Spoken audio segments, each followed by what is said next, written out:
ભાજપના શાસનમાં સામાન્ય જનતા સાથે અન્યાય થાય એ તો ઠીક, પણ એમના પોતાના સાંસદ અન્યાય થયાનો બડાપો ઠાલવ્યો છે અને જો સરકાર મારી સાથે ન્યાય નહીં કરે તો હું પાર્ટી છોડી દઈશ તેવી ચીમકી પણ ઉચ્ચારી છે।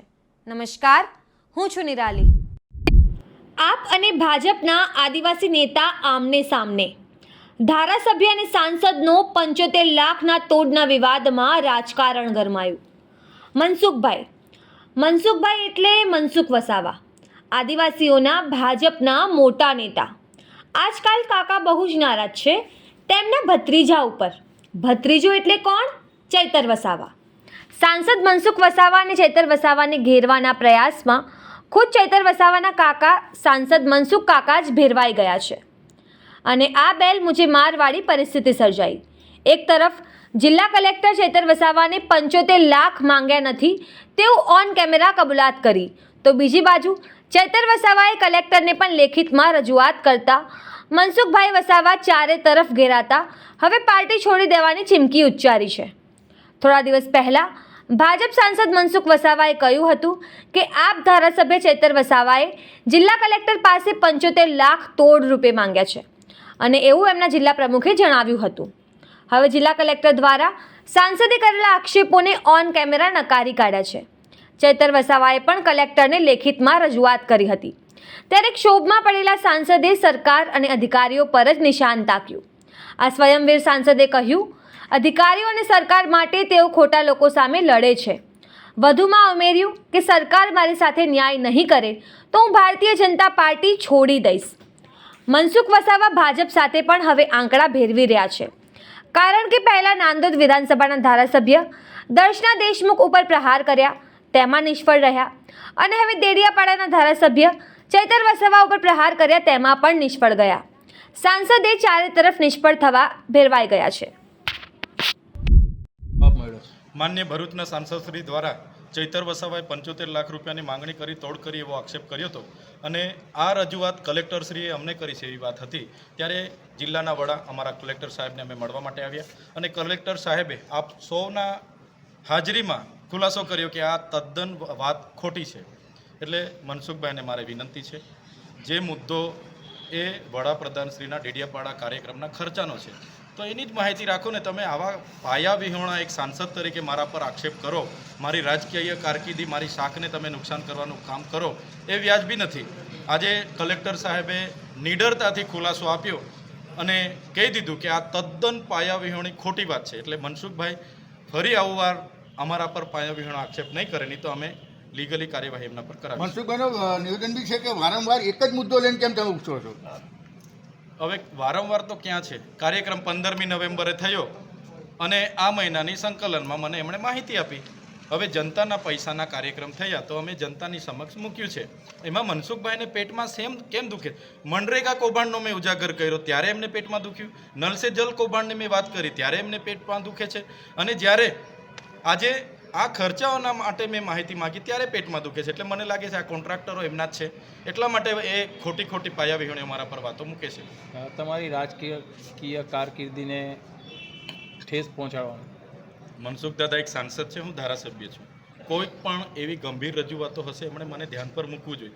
ડાયરેક્ટ પ્રેસ કોન્ફરન્સ કરીને 75 લાખ રૂપિયાની ચૈતર વસાવાએ તોડ કરી જેવી જે આક્ષેપ કરી છે એ ખૂબ જ ગંભીર બાબત છે। મારી શાખ અને મારી રાજકીય કારકિર્દી પર ખૂબ મોટું નુકસાન આનાથી થઈ રહ્યું છે। આરએનબીના જે અધિકારી છે મોદી સાહેબનું પણ નામ, હા, એમણે માર્ગ અને મકાન વિભાગના કાર્યપાલક ઇજનેરશ્રીનું નામ લીધું છે, પણ કલેક્ટરશ્રીએ હમણાં જ તમારી રૂબરૂમાં ખુલાસો કર્યો કે બિલકુલ પાયા વિહોણી અને ખોટી વાત મનસુખભાઈએ કરી છે। જો હું આજે પણ બહુ સ્પષ્ટ છું, મારી વાત બિલકુલ સાચી વાત છે, સત્ય વાત છે, મારે જૂઠું બોલવાનો કોઈ પ્રશ્ન ઉપસ્થિત થતો જ નથી। પ્રધાનમંત્રી નરેન્દ્રભાઈ મોદી સાહેબ આવ્યા અને બે મોટા કાર્યક્રમ થયા। સ્ટેચ્યુ ઓફ યુનિટીમાં એકતા પરેડનો કાર્યક્રમ, ભવ્ય કાર્યક્રમ રહ્યો, ત્યાં આખા દેશ ને દુનિયાએ જોયો।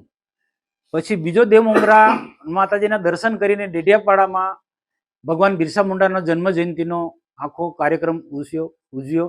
એ પણ એક આદિવાસી સમાજમાં અંદર બહુ સારો મેસેજ ગયો। આવા બે ભવ્ય કાર્યક્રમ પ્રધાનમંત્રીના હોવા છતાં પણ આની હવે સંકલન સમિતિમાં એને તપાસ માંગી, એક વખત નહીં, બે વખત સંકલન સમિતિમાં એ તપાસ માંગે છે. હવે એ તપાસ માંગ્યા પછી એને નર્મદા જિલ્લા બાંધકામ વિભાગના કાર્યપાલક ઇજનેર મિસ્ટર મોદી પાસે 75 લાખની માંગણી કરી અને એ મોદીએ કાર્યપાલક ઇજનેરે જિલ્લા કલેક્ટર મોદી એસકે મોદીને કહ્યું કે ધારાસભ્ય ચૈતર વસાવા આ પ્રકારની માંગણી કરે છે. હવે એ દરમિયાન ઉપરાષ્ટ્રપતિ કેવડિયા આવ્યા હતા અને ઉપરાષ્ટ્રપતિના વિદાય પછી હું નીલભાઈ જિલ્લા પ્રમુખ બંને સાથે હતા ત્યારે કલેક્ટરને સામેથી બોલાવીને કીધું, નર્મદા જિલ્લાના કલેક્ટર સામેથી બોલાવીને અમને કીધું કે અમારી આ સ્થિતિ છે, અધિકારીઓ ભેરવાયા છે, અમે અધિકારીને કોઈ ખોટી રીતના ધારાસભ્ય ડરાવે છે, ધમકાવે છે. તો એમને માંડીને વાત કરી કે ચૈતરભાઈ હોય છે 75 લાખ રૂપિયાની માંગણી કરી મોદી પાસે અને હવે એ કઈ રીતના આપે. તો અમારા દેખતા જ એમને ફરી મોદીને બોલાયા, મોદીએ કલેક્ટરની હાજરીમાં વાત કરી. ત્યાર પછી બીજા પણ અધિકારી હતા, પણ હવે પ્રશ્ન શું છે, તપાસનો વિષય છે. બીજા બધા પોલીસ વિભાગના પણ ઉચ્ચ અધિકારી હતા, એની સાથે પણ અમે વાર્તાલાપ કરી અને મોદીની હાજરીમાં, કાર્યપાલક ઇજનેરની હાજરીમાં, અને તે વખતે કાર્યપાલક ઇજનેરે કબૂલ કર્યું છે, બધા લોકોની હાજરીમાં, કલેક્ટરની હાજરીમાં કબૂલ કર્યું છે. કલેક્ટર પાસે રેકોર્ડિંગ પર છે, કલેક્ટર પાસે આ મોદીનું રેકોર્ડિંગ પર છે, પણ કલેક્ટર કેમ આજે આ વાતને છુપાવે છે એ મારા માટેનો મોટો પ્રશ્ન છે. કાં તો કોકનો કોક બધાની મિલીભગત છે કે શું? બાકી અમારે શું લેવા દેવા ભાઈ ધારાસભ્ય પર આક્ષેપ મૂકવાનો? અમને તો ખબર નહીં. કલેક્ટરે જ્યારે મને ને જિલ્લા પ્રમુખને આમેથી કીધું કે આ અમારી પાસે આ પ્રકારના અમારા અધિકારી પાસે પૈસા માંગે છે, ત્યારે મેં કીધું ને એક પણ પૈસો નથી આપવાનો, કારણ કે અમને ટેવ પડી ગઈ છે. અને તે જ વખતે બીજા દિવસે પત્રકાર પરિષદ બોલાવીને મેં કીધું, ના પત્રકાર મિત્રો કે ભાઈ આ રીતના છે, નામ નહોતું લીધું કે આમ આદમી પાર્ટીના લોકો આ રીતના અધિકારીને દબાવીને અલગ અલગ રીતના પૈસા ઉઘરાવે. જંગલ ખાતાની વાત પણ છે, આજની તારીખે પ્રૂફ નથી કરતા ચૈતર વસાવા. પછી આ ગરડેશ્વરમાં જે ખોટા બાંધકામ થયા એ ચૈતર વસાવા સંકલનમાં પ્રશ્ન પૂછી મીડિયા સમક્ષ વાત કરી, એ પ્રૂફ નથી કરતા. પછી આ ત્રીજો, એને એક પ્રકારની ટેવ પડી ગઈ છે અને આ પ્રકારના તોડપાણી કરવાના. આટલા મોટા કાર્યક્રમો થતા હોય, સ્વાભાવિક છે કે 5-10% આગુ પાછું વહીવટમાં થતો હોય, એ બધા સ્વીકારે છે. પણ અને તપાસ માંગો તો તપાસ માંગો, તમે તપાસ માંગીને તોડ શું કામ કરો છો? અને આજે 75 લાખની વાત કલેક્ટરે કહ્યું છે, કાર્યપાલક ઇજનેર મિસ્ટર મોદીએ કલેક્ટરને કીધું, કલેક્ટરે અમને કીધું, અને પછીથી એ લોકો બધા ભેગા પણ થયા છે. અમને કીધું જો સરકાર અધિકારીને બચાવીશું. આ જે હું જે મીડિયા સમક્ષ જે બોલ્યો કે ચૈતરભાઈ 75 લાખની માંગણી કરે છે, એ મારો કોઈ મતલબ નથી. હું કર્મચારી જિલ્લાના અધિકારી ને ના તરફેણમાં સરકાર તરફથી હું તો કહું, સરકારે પણ આમાં સ્ટેન્ડ લેવું પડે, સરકારે પણ બોલવું પડે. નાનો અમથો સામાન્ય બાબત નથી. ના વાતની સરકાર સુધી આટલા સમયથી મીડિયામાં આવે છે, આ બધી વાત ઉપર સુધી સરકારમાં પહોંચે છે. સરકારને આમાં ન્યાય કરવો પડશે.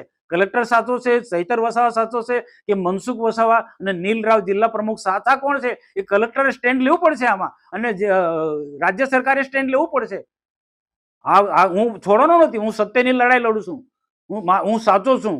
હવે સાચો કલેક્ટર છે, કાર્યપાલક ઇજનેર મોદી સાચો છે કે ચૈતર વસાવા સાચો છે, હવે તપાસનો વિષય છે. હવે જે મેં જોયું એમનું નિવેદન જોયું, કલેક્ટર કેમ આવું બોલે છે, કંઈક ને કંઈક મને લાગે છે કારણ હશે, એ મારે જાણવું પડે કે કલેક્ટર બિલકુલ ઘસીને ના પાડે છે. કલેક્ટરનું આખું તમે જો હાવભાવ તમે જો, કલેક્ટર આ રીતના દબાય છે કેમ, હું પૂછું છું. આ જો તમે મીડિયામાં જોજો, ચૈતર હાવી થાય છે, ચૈતર વસાવા ધારાસભ્ય, અને કલેક્ટર બિલકુલ પેલો ડરપોક હોય એ રીતના આમ મીંડું આડીને બેસી રહ્યો છે. ચોક્કસ આમાં કંઈક ને કંઈક મને લાગે છે. હું સાચો છું કે કલેક્ટર સાચો કે ચૈતર વસાવા સાચો છે, એ સરકાર નક્કી કરશે. આ મતલબ સરકાર પાસે હું લઈ જઈશ, અને સરકાર જો મારી સાથે ન્યાય કરે તો હું ભારતીય જનતા પાર્ટી છોડી દઈશ.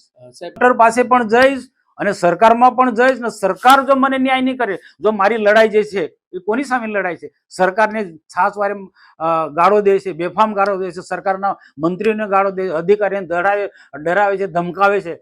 તો આ લોકો વચ્ચે ઉપરાણું લઉં છું. તો સરકારના અધિકારી કે સરકારે મારા બાજુ બોલવું છે, મને મદદરૂપ થવું છે. એના બદલે ખોટા લોકોને સરકાર બચાવવા માંગે છે કે કલેક્ટર બચાવવા માંગે છે. કલેક્ટર બચાવવા માંગે એટલે સરકાર બચાવવા માંગે છે એવું મારે માનવું. સરકાર વિશે શું કહે? સરકાર આનો ન્યાય કરવો પડશે. સાચો કોણ છે ને ખોટો તપાસ સમિતિ નિયમે. બાકી નહીં શું કરશો? હું તો હું મુખ્યમંત્રીથી માંડીને બધાને લખે હું એકલો નહોતો, મારી સાથે જિલ્લા પાર્ટીના પ્રમુખ નીલરાવ હતા અને અમે સામેથી પૂછ્યું નથી, સામેથી કલેક્ટરે અમને બોલાવીને કીધું છે. અત્યાર માટે બસ આટલું જ. તમે આ મુદ્દે શું વિચારો છો કમેન્ટ કરીને જણાવો. ધન્યવાદ.